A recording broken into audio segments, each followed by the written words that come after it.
Yo guys, what's going on? Welcome back to a brand new video here on the channel today.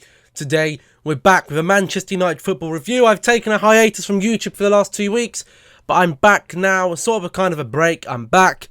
There'll be a reward opening coming out tomorrow, and I'll also be recording another video for that. Now, today is obviously Manchester United. I'm going to bring the football reviews back. And it's a good one to bring it back on. Manchester derby. Manchester has been turned red again. Manchester United picking up a 2-1 victory over Manchester City. Now, we'll look at the lineups for the game then, just in case anyone wasn't aware of that. So the Manchester City lineup was Ederson, Kyle Walker, John Stones, Fernandinho, and Angelino at left back. In the middle three, they had KDB, Rodri and David Silva. Forward three, Bernardo Silva, Gabriel Jesus and Raheem Sterling. In a 4-3-3, Manchester United lining up today in a usual 4-2-3-1 formation.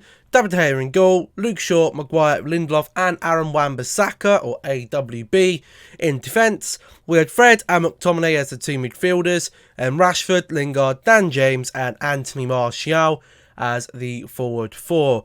Manchester United picking up a 2-1 victory. The goals being scored by Marcus Rashford with a nice penalty, Anthony Martial with a nicely worked goal, and Otamendi with a corner header in the 85th minute. The two Manchester United goals come in the 23rd minute and the 29th minute respectively. In regarding to the stats in the game, we'll just give a quick rundown of that. City, 22 shots to 11, 5 on target for City, 7 on target for Manchester United. Possession of the ball, 72% for City, 28% for Manchester United. City 660 passes to Manchester United's 268. 89% pass accuracy to 74% for United. 10 fouls apiece, 3 yellows and 2 yellows for United, 3 for City. No red cards, no offside. 16 corners for City, 3 corners for Manchester United. With the result, that of course brings Manchester City down to 3rd place. Leicester still with a game to play. If they win tomorrow, Leicester will go up to 38 points, which will leave them 8 points behind Liverpool. Liverpool looking fairly comfortable in that position right now. Manchester City 14 points off top spot now. Manchester United, sitting in a comfortable 5th place there on 24 points. Undefeated in their last 5 games, which is very good to think about, because there only seems to be Liverpool, City, United and Wolves who are undefeated in their last 5 games, which is also a big positive and a good step in the right direction. But regarding the performance today, obviously the 3 points for Manchester United, massive 3 points. The last 4 days, we weren't really expecting anything. We were expecting 2 losses and the manager's job to be under scrutiny. The players have turned up and they've got him 6 points, and that has been a huge boost to the season. That has kind of steadied the ship a little bit. Obviously, Manchester City season now looking a little bit shaky, but I'm sure they'll bounce back. They've got a few injuries there, and injuries can cost teams a lot.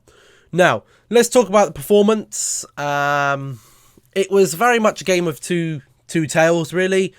The first half an hour, Manchester United were in control, and then ever since it got to about 35 minutes, and pretty much the whole of the second half, Manchester City had us done for, man. They were in our box, they were creating chances, and to be fair, none of the chances were really too short-cut. There was a good save from De Gea from a Rodri shot. Some very good defending at the back. To be fair, I think the defence today played fantastically across the whole of the back 5. De Gea played very well. Luke Shaw, I think in his first game back, really properly, he did pretty well. The 2 centre-halves, Maguire and Lindelof, did fantastically. I think the best of the back 4 would probably have to be AWB. I think Aaron Wan-Bissaka, he's a great talent, and we've got to get him at his best to see him. And, the last couple of games, he's been a bit deflated since he had that illness. He's now looking like he's back up to that confident state. And we don't want to bring our players down with no confidence, because it's a young team. Young players take a long time to bounce back from defeat. So we need to keep the confidence up there And I think the manager he does a good job at keeping them positive, I think. He does a good job with that. That's something I will have to praise him for. But yeah, the performance today, I'm not expecting to go to the Etihad Stadium and even get a draw or a win. A loss, I'd have said, you know what, we're beaten by the better squad. But today, for half an hour, we got 2 goals, and Manchester City just couldn't get the job done. And City, it's 3 points. I'll probably type the video this, it's 3 points, but City are not the same. City, this isn't the City of last year or 2017-18. This is a different City, but I think something isn't right with City, and whether it's the defence, whether it's now the spine of the team, they've got a different, they're playing Fernandinho at centre-back. Yeah, you're not going to do much of Fernandinho at centre-back. He's about, 5'10", 5'9". Not going to really be good enough there. They're without Aguero. They've, who else they were out? They've got no Sane either. He's got a long-term injury. So, City have got problems, and they're going to need to fix those. But for Manchester United, the last 2 games have been very, very good. And I heard someone yesterday just talk about the bigger picture. I said, as much as we can build on this team, we need to add to it. We need to add some, not necessarily experienced players as in 34, 35, but experience as in 24, 25, 26, around that age. So they've been around, whether they're coming from the Premiership or whether they're coming from another league. Some experience within the youngsters, within guys like Rashford and Martial and Dan James are looking pretty good. And I sit there and I think, what would I improve on? Goalkeeper, I'm fairly happy. Left backs, a little bit dodgy. Luke Shaw. Luke Shaw's had a lot of good things about him the last couple of years. Ever since he broke through at Southampton, came to Manchester United, got that big injury against PSV that set him back a lot, and then had a huge time getting back in the squad with Jose Mourinho, and he's back in the squad now. However, something just doesn't seem right with him. The back two, Maguire, I think Maguire's good. We could probably get someone better next to him, but again, Lindelof played all right today, so, I hold my hands up and say, I wouldn't expect anything more from Lindelof today. Aaron Wan-Bissaka, I wouldn't be replacing him, but it's the midfield for me which is the big problem. I said at the start of the season, we've got rid of 2 midfielders in the last 6 months. Fellaini, Herrera both went. No replacements came in. You can't get rid of 2 senior personnel and not bring any in. We haven't even brought any youngsters through there.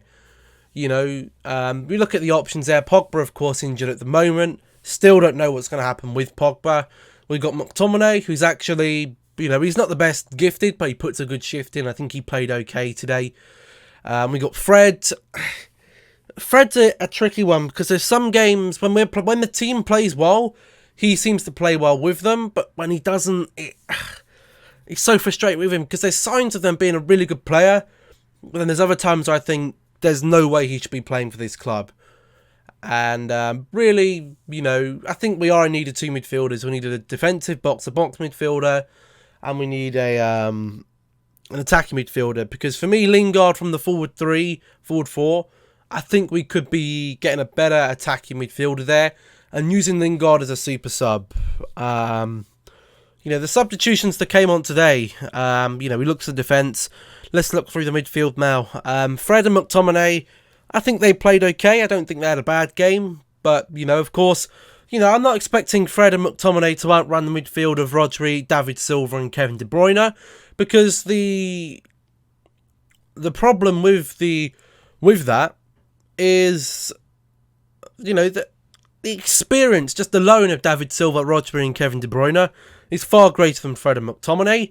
And it's tough for them to, with the quality as well. We don't have the quality in the midfield. It's an area that I've identified for months that we need to change that. And you're looking at the forward 3, forward 4, Martial and Rashford. Wouldn't really change those.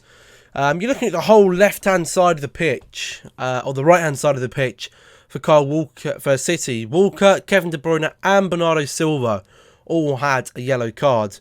That left-hand side, Marcus Rashford has changed since going to that left-hand side. And I think that's where he plays really well, coming inside and then shooting. I think he does really well with that there. And then, you know, Martial's also up in arms as well. You know, sometimes he can have a great game, sometimes he can't as well. You know, it's all about the confidence at the end of the day. But as I was saying, you know, there was someone who challenged me on Snapchat the other day. Now, first of all, I would like to say, you know, anyone wants to challenge me about any footballing views, I'm happy for them to do so. You know, I'd love people to have a call-in, like, say we have a call-in on Skype after every match, whoever's watched it, just to discuss the game, whether you agree with what I say or not. But he said, look at Chelsea and what they're doing with their young players. And I said, okay. Because I made a statement of, you can't compete at the top level with a team full of 11 youngsters. And you can't. You know, you need senior personnel to come in and, you know, build a spine of the team and plug the youngsters in around them, right? And he messaged me and he said, look at Chelsea. And I said, hold on just a moment. Let's look at Chelsea's team. Kepa, yeah, you look at the back four. They've got Aspilicueta. They've got experience in the back four, in the forwards, and in the midfield. We don't have experience in the back four, the midfield, or the attack. You know, we don't have any good senior personnel. Our only good senior personnel is our goalkeeper. So we do need to bring players in. I like the philosophy of this, but, you know, I really do think we'll struggle. And if another manager came in, don't know why that's playing, but if another manager came in, he would be, for sure, probably would get some senior personnel in there. Now, a lot of people have been criticising the manager. They've been saying, has he been good enough? Has Ole Gunnar Solskjaer been good enough this season? Well, it's a tricky one. It really is a tricky one, because there have been games that we've played absolutely abysmally. If we just look at our Premier League results from, say, the start of the season. So we're going back to Chelsea, first game of the season, 4-0 victory. That was a good victory. The 1-1 against Wolves was kind of okay. We took a loss to Crystal Palace. We drew 1-1 to a 10-men Southampton. We did beat Leicester City. Beaten by West Ham away from home. Drew 1-1 with Arsenal. Beaten by Newcastle. Drew with Liverpool. Beaten Norwich. Beaten Chelsea, that was in the League Cup. We were beaten by Bournemouth. We beat Brighton. Drew with Sheffield. Drew with Aston Villa. So our problem has not been, fair enough, our problem has not been with these with these bigger teams. We've got through the first half of the season. We haven't lost to a top 6 team. But we're having issues getting the job through through the lesser teams. Now, is this a problem with the manager, or is this a problem with the players? Because they've gone out the last 2 games and they've played really well. Now, is the manager setting them up differently? Is he telling them to go a bit easier with the lesser games? Because in the Premiership, you know, our next game, we got AZ in the Europa League. Kind of meh. We've already qualified for that anyway. Then we got Everton, and then we got Watford the week after. Well, we got Colchester in the League Cup, and then we got Watford, then we got Newcastle, and then we have Burnley. So our next 4 league fixtures are looking very, very kind to us. You know, Everton, Watford, Newcastle, and Burnley. If we play the same way we did against Spurs and City, we would probably win the game. But we have to go at them early on. We have to go at we have to play on the front foot. You know, you're looking at all 4 of those teams defensively. Defensively, they're fucking shite. You know, they've let in so many goals this season. Let's just take a look at the table. You know, Everton have let in 19 goals. Burnley have let in 21. Watford... Oh, no. Everton have let in 28. Burnley 29. Watford 30. And Newcastle let in 22. So, you know, they've let in quite a few considerable goals. You know, we've let in 19 goals this season. But we've had a, you know, inconsistent season, and we expect that. We expect the inconsistency. But is it that the players are not playing for the manager on those smaller games? What are the players doing over those games? I don't know. But if we can keep the performances up... Now, the one thing that does worry me is that we only seem to play well for a certain spell of the game. You look at Sheffield, we played well for 20 minutes of the game. City, we played well for 20 minutes to half an hour of the game. We have to keep that pressure up for the whole 90 minutes and not just get henned back in, because Manchester City, if they were at their top level, they'd have beaten us today. But they've got problems. That's why they're in third place. They've already taken 4 losses in this season. Last year they hadn't taken 4 losses. Liverpool, then looking like they could do undefeated. And if Liverpool win the league, hats off to them. They've got a fantastic squad. They deserve to win the Premier League. They're the best team in the Premier League. Some would say, and I would say, up there, if not the best squad of players in the world right now. Which is good as a Premier League perspective. We've got the best. We haven't had the best team in the world for quite a long time. Maybe per se Chelsea, Manchester United in the late 2000s, early 2010s. That's probably that time where I'd say we had probably the best team in the world around that time. Since then, the Premier League's kind of been slacking off. But it's looking back up now for Manchester United. The most important thing, we have to keep this up. The team have played well for the last 2 games. Hopefully we can get a result against AZ. Carry that momentum into Old Trafford. Back at home again against Everton next weekend on Sunday. So I'll be back for that. We'll have more FIFA content coming up this week. Any video suggestions, of course, as always, leave them in the comment section down below. If you enjoyed the video, make sure to leave a like. Let me know what you thought about the game in the comment section down below as well. And subscribe when you're new. But that is going to be the end of this one then, guys. Hopefully you enjoyed. I'll see you all in the next one. Goodbye.